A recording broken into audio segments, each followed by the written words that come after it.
Hello everybody, this is Hammer Striker here. Today I've got a Smith & Wesson 610 revolver.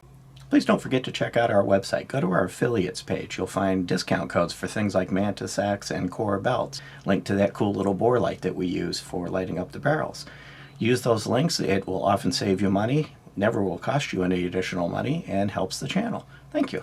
And as you can see from the dreaded moon clip sitting here, this is chambered in a automatic cartridge. This one is chambered in 10mm. And anybody that's watched the channel knows I really like 10mm. So to come across a 10mm revolver, yeah, had to buy it, had to get it. These moon clips hold 6 rounds and allow you to shoot either 10mm or 40 Smith & Wesson by clipping to the moon clips. Moon clips can be a bit of a pain. These were fairly easy to work with. They're springy enough that they hold the rounds easily, and you can remove the rounds relatively easily. So I didn't really have any trouble with these moon clips. It does come with the 3 that you see there. With a revolver that uses moon clips, a lot of times you want to have all the moon clips you think you're going to need for a range session and kind of preload it, because they are a bit of hassle to deal with. Unfortunately, the moon clips are a little harder to find and they're a bit expensive, so at the moment I've just got the 3 that come with it. It does have a rubber overbolt grip, and it covers everything including the back strap, which even with the weight of this revolver, 42.6 ounces, you could feel the punch from 10mm. 10mm is not a lightweight round if you get proper 10mm. Yeah, there's some stuff out there called 10mm, but it's loaded weaker than 40. True 10mm's got a bit of a punch to it. I didn't shoot any 40 Smith & Wesson in this. Similar to 38, 357, it will work, but it'll leave little rings on the cylinders where you shoot the 40 because it's a shorter cartridge. This is a very robust revolver. It has to be for that type of a cartridge. It's 9.5 inches front to back, from the back of the grip to the end of the muzzle. It's a 4-inch barrel, and this does come in a 6.5-inch version. The barrel's a lot longer, and it puts on some additional weight. It holds 6 rounds, and overall it was fun to shoot. It did have some issues with it. First off, we'll talk about the trigger, and before I start messing with the trigger, this is another one of the issues. It frequently doesn't want to open, and you pull the cylinder a little bit, rotate the cylinder, and it will. It's a bit sticky opening. So it is unloaded, and I'm going to go ahead and close it. So this is a double action, single action, like most revolvers of this particular design. And the double action trigger is extremely heavy and very inconsistent. It stacks. So as I'm pulling it, it's getting heavier and heavier and heavier. And then all of a sudden it gets lighter, it travels a little bit further, and then it breaks. I found it near impossible to pull even reasonable groups in double action mode. The trigger was too inconsistent, and as it starts to stack, you start putting strength on it, and all of a sudden it lightens up. It's real difficult to keep your hand where you put it.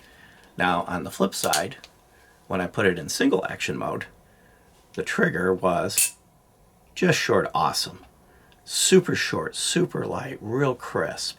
So this is a revolver that you shoot in single action mode if you're wanting to stay in a good part of the target, and double action mode if whatever it is coming fast and it's not giving you time to thumb the hammer back. I did enjoy shooting it in single action mode. Now this is a big revolver, as I mentioned earlier, the weight. It's an end frame. It's one of the larger frames that they've got available. Same frame you would use for 44 Magnum and other heavier rounds. So it's very robust, very thick top strap. Everything on this is big and heavy and well built. The front sight is a blackout blade, but it does have a pin so that you can replace this blade. I probably will. I'll either put a white dot on the blade or replace it because it's hard for me to see the sights. And it has a height and windage adjustable rear with a kind of a faint white U. So similar to the U dot in a Glock. But it is a little difficult to see the sights. If I focused on it, I could do it, but I did end up having to work at it just a little bit. The hammer has got very nice texture on it and make it easy to get it and thumb it back, and that's good because you're going to be wanting to thumb this one back. Case hardened hammer, case hardened trigger, whole body's stainless steel, and they call it a matte silver look, so it's not highly polished. Even though, even not being highly polished, it's doing a pretty good job of reflecting and looking pretty. Has a matte finish on top to cut down glare, and various points are serrated or even further matte. So I didn't really pick up any glare from the lighting in the range when I was shooting it. The rubber overmold grip really did absorb the recoil and made it comfortable, despite the fact that when you've got decent 10mm in here, you know you've got some 10mm. It doesn't, even a rubber overmold grip can't hide that fact. These are not cheap. They come in around $1,047 for MSRP. A few of the other features are they've got some nice serrations on the cylinder release, and of course all of them, like all the modern ones, they've got the dreaded internal lock. Nothing you're going to do about that. I'll never use it. It doesn't really, I've never really heard any trouble with them malfunctioning and locking the gun when they shouldn't. I do know that the internal complexity of that locking mechanism does take away from the trigger a little bit, may or may not contribute to some of the double action trigger, but it doesn't seem to have hurt the single action trigger at all. Functionally, this did work well. Did have one issue with it, but I'm going to call it ammo related. With the Armscore ammo, when I fired them, they did not want to eject. I had to pry them out. And one thing that's important to do is, due to the moon clips, you bend these moon clips and they're virtually worthless. Don't just eject it and start pounding on the ejector round. What I did is I took a blade and I gently pried up the back of the case of each one of them that was sticking till it got past the sticking point, and then you could eject it. If you just start banging on the ejector rod, then you are going to eventually damage these moon clips and have to replace them.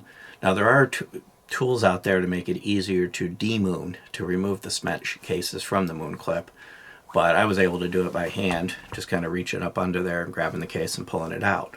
But if your fingers aren't as strong, you can buy one of those tools and it just kind of pops them right out. But you want to take care of these moon clips. That, I'm not going to blame the revolver for that issue. I'm going to blame the ammo, because with the other ammo that I had with me the same day, I didn't have that problem at all. It was specifically and only with that Armscore ammo. So be prepared for different ammos. The cases may swell a little bit and want to stick. This could be used as a home defense gun. It could obviously be used for hunting with the 10mm cartridge, and it's very nice at the range. What I probably would say is that there are better choices for hunting and home defense, but these revolvers, especially in single action mode, are so much fun to shoot at the range. They're nice to look at, they're pleasant to hold, if you have the sights that work well with your eyes, they're easy to shoot well. But to me, this is less of a utilitarian thing, something I buy to get a job done, and more of something I buy to enjoy myself.